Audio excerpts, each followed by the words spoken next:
All right, folks, back on the Bossman show. We're going Chris Jans, coaching the Mexico State Aggies. What is out of the WAC? Coach, how you doing, man? Doing good things up there in Mexico, man. I see you 3 and 5 years, man. The big dance. Yeah, it feels good. Feels good. You know, you wake up today knowing you're going to be playing in the best show on earth, man. March Madness, NCAA tournament, there's nothing like it. Everyone in the country that's a sports fan obviously clues in now, not just the industry people, but everybody. And it's just a great experience. You're making lifetime memories for every person involved in your program. And certainly you hope that, you know, come tip time, you put your best foot forward. But like you mentioned, it feels like it's been a while, but in reality, you know, our first 2 years, we won it. We made the tournament, got beat in the first round by Clemson and Auburn. And then the third year, we had won 19 in a row, and we're 16-0 in the WAC, and felt really good about winning the conference tournament. And, you know, COVID happened and everything was canceled. And then last year, we had a rough year with COVID and relocation and not playing any home games. And we made it to the finals, but didn't make the tournament last year. So it's been a couple of years, but, you know, we've only missed one NCAA tournament since we've been here. So certainly as a program, we feel good about that as well. Yeah, it's your fourth 25-plus win season in 5 years. Not discounting last year. So you came in there, set yourself a good culture, play-led environment. And I'm looking what I watched the game on TV late here in Atlanta on Saturday night, man. But I was enjoying the show, man. But I saw your guys, man. They're all together. They're fighting like crazy, man. What about the group you have? The coach you got there in 17 there. Yeah, we got a veteran group.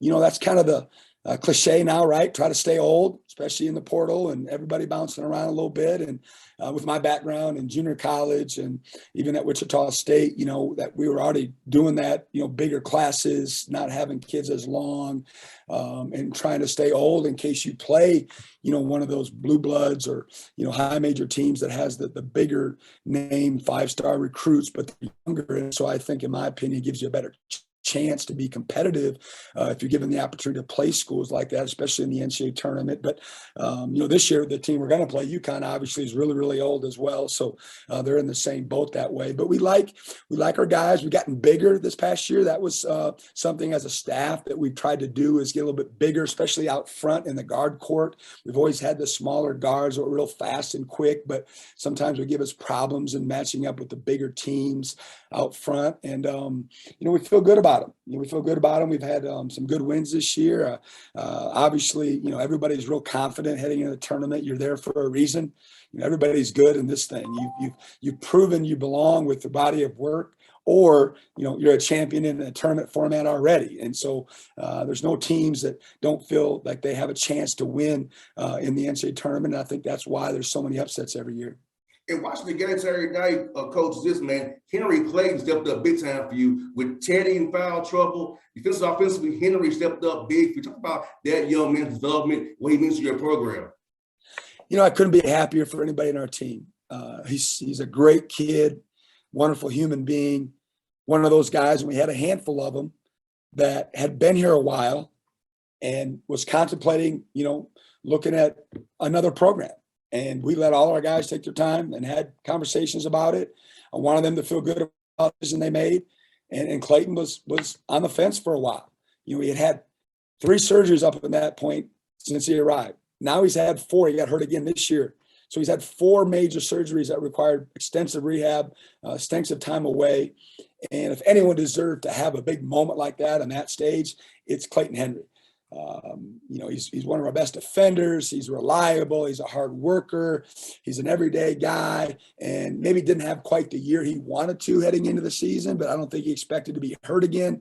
And now for him to have this moment and step up, like you said, Abilene Christian decided that, you know, hey, we're going to get the ball out of Teddy's hands. We're going to trap him, and we're going to make other people beat us. And I thought Clayton, along with Mario McKinney, really stepped up, you know, once they decided to do that to us on Saturday night. And Teddy, tournament MVP, WAC Player of the Year, got in foul trouble, but, you know, he stayed with it. And when he turned right on the court before he fouled out, all their attention came back to him. And then, you know, they couldn't really junk up the game because of what you all had. And also, so Jabari Rice as well. I'm going to get him next as well. But, I mean, talk about Teddy Allen, man. Well, great kid, man. But I like what I saw. He stayed with it. He used the foul trouble for his night, but he stayed engaged the whole entire night, Coach. Yeah, it was unfortunate for him and for us. Certainly, that's something we try to stay away from, of him being in foul trouble. And for the first 20 some games, it didn't happen, maybe once. And then recently we've had a couple games where he's got himself in some foul situations, and we've had to manage it, and hasn't been ideal. We've been probably fortunate that he hasn't had more games that way with the volume guy he is and how many minutes he plays.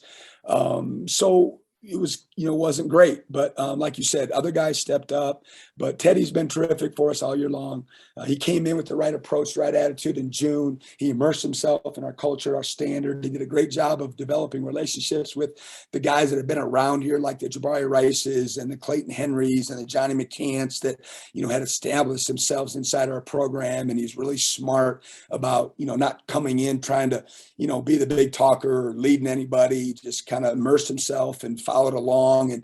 And I think he's, from what people have told me in his circle, he's as happy as he's ever been and really feels good about his experience here thus far. And he's been in the NCAA tournament. He's won games in the NCAA tournament. He's played against high level guys. And we've had other guys in our program that have played in these type of environments as well. And one of my favorite sayings is you can't teach experience. And we're going to have guys that have been there, done that. And I think hopefully that'll be something we can lean on and educate the other guys that haven't been there, done that, because it's different. The lights are brighter, the platform's higher, the exposure's at all time. And anyone that tells you that's just another game is not telling you the truth, because it's different. And we've got to make sure our guys get comfortable and understand what they're walking into. So, we don't spend the first 10 minutes of the game, starry-eyed and not playing, Aggie basketball. And we're going to work on that leading up to the game. And Coach, I saw Jabari Rice with the Greek squad out there. Coach drawed up plays. I'm like, okay, can't draw up plays, man. Tell me about that young man. His basketball IQ on your own, and how you and him go back and forth watching the film and drawing up plays as well with the assistant coaches as well, man. Hey, listen, I've been doing this long enough, and I'm not the smartest guy in my program. I try to hire people and sign kids that are smarter than me, and it's not that hard to do, to be honest with you, most of the time. But the older I've gotten, the more, hey, they're out there. You know what I mean? Like, I had Fred VanVleet at Wichita State as an assistant, and man, I asked him almost, every time off the floor during a meeting, hey man, what do you think? What do we need to run? Et cetera, because he had a great IQ, obviously. And Jabari's the same way. Like, he's been in our system for a long time. He's been here 5 years. He's been with me from the jump, and he's out there. And he actually was trying to explain something. There's a lot going on. I'm like, hey, show them. Okay, show them what you're talking about, and maybe, we can get it into the game. He was trying to draw up something that he thought would work. And so I think a lot of people caught that. And I think that's great. I think it shows his care level. I think it shows the respect that we have for him and his knowledge of the game and our system. And he's such a competitor. I mean, he's just a warrior. He leaves it on the floor every night. He's arguably our best perimeter defender. He's had to play out of position for us a lot this year. He's a natural two guard. He's had to play the point a lot because of some injury situations and some other guys just not quite being up to speed right away. And, lately he's been playing off the ball a little bit more, which is better for us with the emergence of Mario McKinney and then Nate Pryor getting healthier. So we'll see how it unfolds on Thursday. But it's just nice knowing, you got a guy out there that gets it, and he's a leader, and he plays so darn hard, and he's so competitive. And he's going to help get everyone else ready by Thursday. Two more for you, Coach. Johnny McCants reminds me of me, Coach. While I played ball, when I chose football, but when I played basketball, I was a junkyard dog type, the toughest kind of a guy, and see him take those charges, dive on the loose balls, 50 balls, put in the stat sheet there. Talk about Johnny McCants, man. I really enjoyed watching him Saturday night, man, and how he approached the game. You must have been a coach's dream then, because Johnny McCants is fun to coach. He is all about the right stuff. I'm telling you, he's arguably our most valuable player. He doesn't get quite the admiration, if you will, from other people. But in our league, like the coaches, they're all like in unison. Coach, man, I love Johnny McCants. I'm like, oh, what you see is you're right on. I mean, he's about it. He's every day. He's got the right approach. He just doesn't take days off. He's super focused. He's trying to, and he's doing it with joy. I mean, he's happy and he's enjoying his final ride. He's trying to get the most out of it. He's soaking it up, and he's been awesome this year. And I think he'd be the first to tell you that it's been a maturation process for him. You know, when he was younger, he didn't quite understand how hard he had to work, and his approach wasn't what it is now. And I'm just glad that he finally got there. And now he just does everything for us. He does a little bit of everything for us. He kind of plays a little point forward for us at times and get the ball in the middle of the floor, let him make decisions. He's obviously a great athlete. He's not shooting the ball as well as he has in the past, but we know he's capable of going on some runs that way. And they just, you know, he's so smart. I mean, him and Jabari out there, they just understand the game and the scout and what we're trying to do. And it's very comforting, you know, when you got guys on the floor like that.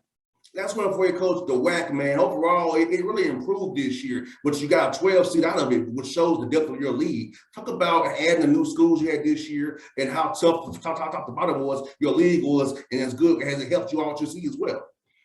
Absolutely. You know, we said going into the season, people asked a lot about what you thought, how different it was going to be. And I'm like, it's going to be a new challenge. I'm excited for it. I think it's going to be a wonderful opportunity for all the league members to get more exposure, more eyeballs were on us because of the realignment and the addition of the Texas schools. And I just felt like it was going to be, like I said, a new challenge, new program, new coaches, new players, new venues.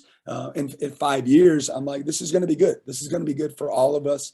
And that's what's happened. I mean, you said it. I mean, 12 seed, all the prognosticators kind of had us more as a 13, 14. I don't spend a lot of time looking at that because it doesn't matter. The people in the room are the only ones that, you know, get to really say. I mean, all that's fun for the fans, but with our net, et cetera, I thought maybe we would drop, you know, down to that level. So I was pleasantly surprised when we got to 12, and I think it speaks volumes for the respect that our program has garnered. And like you said, the WAC improvement, I think as a league per KenPom, I were 14th maybe.